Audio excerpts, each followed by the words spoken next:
तो दोस्तों Tom cruise Hollywood के सबसे फेमस एक्टर हैं जिनकी अब तक बहुत सारी मूवीज आ चुकी हैं। और टॉम क्रूज की ऐसी कोई फिल्म नहीं होगी जिन्हें हम देखना पसंद नहीं करते। ऐसी ही एक फिल्म है मिशन इम्पॉसिबल। इस फ्रेंचाइज के अब तक 7 पार्ट आ चुके हैं और अब इसका 8वां पार्ट भी आने वाला है। पर उस फिल्म को समझने से पहले इन सभी फिल्मों को समझना जरूरी है। इसलिए आज से मैं मिशन इम्पॉसिबल के सभी पार्ट्स को शॉर्ट में एक्सप्लेन करूंगा। और सबसे पहले हम बात करेंगे 1996 की मिशन इम्पॉसिबल के बारे में। तो शुरू करते हैं।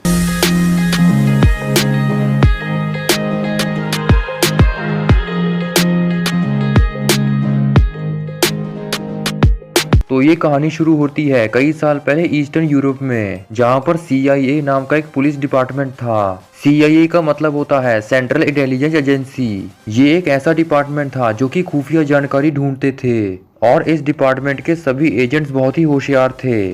वैसे तो इस डिपार्टमेंट में बहुत सारे एजेंट्स होते हैं, पर फिर भी CIA वालों ने कुछ ऐसे एजेंट्स भी रखे थे जो कि अपनी जानकारी नहीं बताते थे। वो एजेंट्स ज्यादातर अपने बायोडेटा को गुप्त रखते थे। इसी वजह से उन एजेंट्स को अंडरकवर एजेंट्स कहा जाता है, जो कि ज्यादातर दुश्मनों की जासूसी करने के लिए इस्तेमाल किए जाते हैं, ताकि उससे ये पता चल सके कि कब क्या होने वाला है। CIA वालों ने उन सभी एजेंट्स की एक लिस्ट बना के रखी थी, जिसको उन्होंने 2 पार्ट्स में डिवाइड करके रखा था। उस लिस्ट का नाम रखा गया नॉक लिस्ट, जिसमें उन सभी अंडरकवर एजेंट्स के नाम थे। लेकिन फिर एक दिन अलेक्जेंडर गुलिटसिन नाम का एक आदमी उनमें से एक लिस्ट चुरा लेता है, और जब CIA वालों को इस बारे में पता चलता है तो वहाँ का एजेंट किटरेज जिम फेल्प्स को इस बारे में बताता है। जिम फेल्प्स भी असल में CIA का एक एजेंट है, जिसने एजेंट्स की एक छोटी सी टीम बनाई थी, जिसमें उसी की बीवी क्लेयर फेल्प्स, सारा और हाना नाम की एक लड़की, जैक नाम का एक आदमी और ईथन हंट जो कि सबसे बढ़िया था। कीटरिच उसे ये बोलता है कि अलेक्जेंडर उस दूसरे हिस्से को भी चुराने की कोशिश करेगा, क्योंकि जो लिस्ट उसे पहले मिली थी उसमें सभी एजेंट्स के नकली नाम थे और वो दूसरा हिस्सा प्राग नाम के एक एम्बेसी में रखा गया था। इसलिए जिम खुद और अपनी टीम के साथ वहां जाने लगते हैं। फिर वो सभी एक प्लान बनाते हैं ताकि वो लिस्ट चोरी ना हो जाए, क्योंकि अगर वो लिस्ट किसी और के हाथ आ गई तो इससे अंडरकवर एजेंट्स को ही खतरा होगा। फिर वो सब उस एम्बेसी के अंदर जाते हैं। वहां पर वो सभी पूरी तैयारी से आए थे। जैक एलिवेटर के पास था, ईथर वहां पर नकाब पहनकर आया था और बाकी सब वहां पर मेहमान के तौर पर आए थे। लेकिन फिर भी अलेक्जेंडर वहां पर आकर वो दूसरा हिस्सा कॉपी कर लेता है और वहां से बाहर आ जाता है, और तभी कोई जैक को एलिवेटर से मार देता है। जिम को भी गोली लग जाती है। हाना को बॉम्ब ब्लास्ट के जरिए मार दिया जाता है। इसके अलावा कोई आदमी सारा और अलेक्जेंडर को भी मार देता है और वो अलेक्जेंडर से वो दूसरा हिस्सा लेकर भाग जाता है। फिर तब पुलिस वहां पर आती है जो कि ईथन को गिरफ्तार करने आई थी, पर तब ईथन वहां से भाग जाता है और फिर वो एक फोन कॉल के जरिए कीटरिच से मिलने की बात करता है। फिर ईथन कीटरिच से मिलता है और उसे इस बारे में बताता है, लेकिन कीटरिच उसे ये बोलता है कि अलेक्जेंडर असल में उन्हीं का आदमी था और उन दोनों लिस्ट में नकली नाम थे। असल में कीटरिच ये सब इसीलिए कर रहा था ताकि वो असली चोर को पकड़ सके। और जब उसे ये पता चला कि ईथन के सभी साथी मारे गए तो उसे तो ये बहुत ही बुरा लगा। पर तभी उसे ये पता चला कि ईथन के माँ बाप के अकाउंट में किसी ने 1 लाख रुपए ट्रांसफर कर दिए। इससे CIA वालों को ये लगा कि ईथन गद्दार है, जो कि उस आदमी की मदद कर रहा है जो कि उस लिस्ट को हासिल करे। इसलिए वो ईथन को गिरफ्तार करने की कोशिश करता है, पर तभी ईथन वहां पर एक छोटा सा धमाका करके वहां से भाग जाता है। इसके अलावा कीटरिच ने ईथन को उस इंसान के बारे में बता दिया था जिसने ये किया है। वो बोलता है कि उस इंसान का नाम मैक्स है और वो ईथन को एक ऐसा कोड देता है ताकि वो उसे मेल कर सके। इसी वजह से ईथन वहां से भागकर एक घर में आ जाता है। वहां पर जिम की बीवी क्लेयर भी आ गई थी, जो कि जिम के कातिल को ढूंढने के लिए ईथन की मदद करती है। फिर ईथन उस कोड के जरिए मैक्स को ईमेल करता है, इसलिए मैक्स उसे ये रिप्लाई करता है कि वो इसे एक जगह में आकर मिले। फिर अगले दिन मैक्स के आदमी ईथन को ले जाते हैं और फिर हमें ये पता चलता है कि मैक्स असल में एक औरत है जो कि उन सभी एजेंट्स के नाम चाहती थी। ईथन जब उसे ये बोलता है कि उसने उसके उन साथियों को मारा, तो मैक्स उसे ये बोलती है कि इसमें उसका कोई हाथ नहीं है, हो सकता है कि ये काम उसके बॉस का होगा। मैक्स ने शुरू से ही ना तो अपने बॉस का नाम सुना था और ना ही उसकी शक्ल देखी थी, इसलिए वो उसे जॉब बुलाते थे।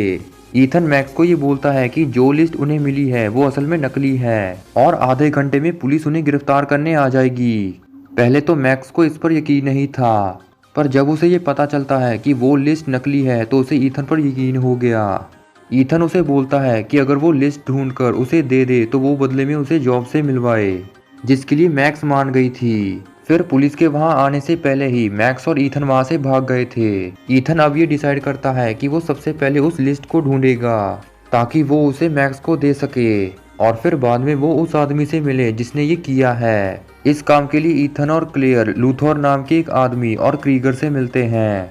वो दोनों ही बहुत ही शातिर चोर थे जिनके लिए कोई भी चीज चुराना मुश्किल नहीं था। ईथन उन्हें ये बोलता है कि CIA का हेडक्वार्टर लैंगली में है और वहीं पर उन एजेंट्स के नाम की असली लिस्ट है, लेकिन उसे चुराना बहुत ही मुश्किल है क्योंकि वहां पर सिक्योरिटी बहुत ही टाइट थी और वो लिस्ट एक ऐसे कमरे में थी जहां पर गुजरना आसान नहीं था। इसलिए ईथन ने उन दोनों से मदद मांगी थी, जिसके लिए वो दोनों मान भी जाते हैं। फिर वो मिलकर चारों लैंगली पहुंच जाते हैं और वो भेस बदल कर उस हेडक्वार्टर के अंदर आते हैं। वो लिस्ट एक ऐसे कमरे में थी जहां का दरवाजा सिर्फ एक ही आदमी के पासपोर्ट से खुल सकता था। इसलिए ईथन उस कमरे के ऊपर से वहां पर आता है और वो उस लिस्ट को कॉपी करके एक DVD में अपलोड कर देता है, जिसके बाद ईथन और बाकी सब वहां से भाग जाते हैं। लेकिन CIA वालों को ये पता चल गया था कि किसी ने वो लिस्ट कॉपी कर ली है और कीटरिज ये जानता था कि ये काम किसका है। इसलिए कीटरिज ईथन के परिवार वालों को गिरफ्तार करवा देता है। उधर ईथन और बाकी सब लंदन आ गए थे, जहां पर ईथन अब वो लिस्ट मैक्स को देने वाला था,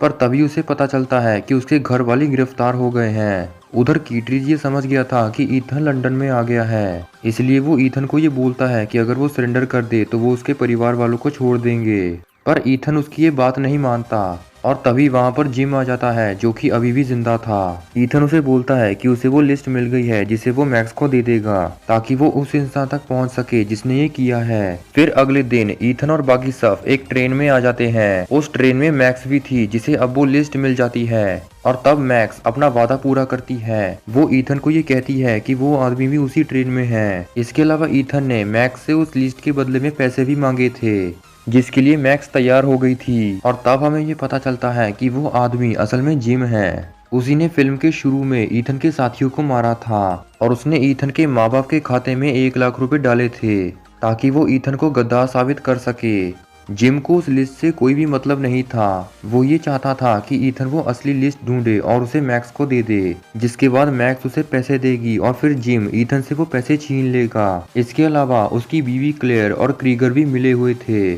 जिन्होंने ईथन के साथियों को मरवाया था। पर कमाल की बात तो ये थी कि ईथन को इसके बारे में पहले से ही पता था। उसने जिम का नकाब पहना हुआ था, जिसके बाद क्लेयर ने उस नकली जिम के सामने अपना सच उगल दिया। पर तभी असली जिम वहां पर आता है जो कि ईथन को गोली मारने की कोशिश करता है, पर तभी क्लेयर उसके बीच में आ जाती है जिससे वो गोली उसे लग जाती है और वो मर जाती है। फिर जिम उस ट्रेन से बाहर निकलने लगता है और तब ईथन भी उसका पीछा करता है, पर तभी क्रीगर एक हेलीकॉप्टर लेकर वहां जिम को लेने आ जाता है, जिसके बाद वो ट्रेन और हेलीकॉप्टर एक टनल के अंदर आ जाते हैं। जिम उस हेलीकॉप्टर के अंदर आ जाता है और क्रीगर ईथन को मारने की कोशिश करता है, पर तभी ईथन उस हेलीकॉप्टर को ही ब्लास्ट कर देता है, जिससे क्रीगर और जिम दोनों ही मारे जाते हैं। उधर मैक्स उस लिस्ट को सेंड नहीं कर पाती क्योंकि लूथर ने उसके कनेक्शन को जाम कर दिया था। इससे CIA वाले मैक्स को ढूंढकर उसे गिरफ्तार कर लेते हैं और क्योंकि CIA वालों को जिम की असलियत पता चल गई थी, इसलिए वो ईथन के परिवार वालों को छोड़ देते हैं। इसके बाद ईथन लूथर का धन्यवाद करता है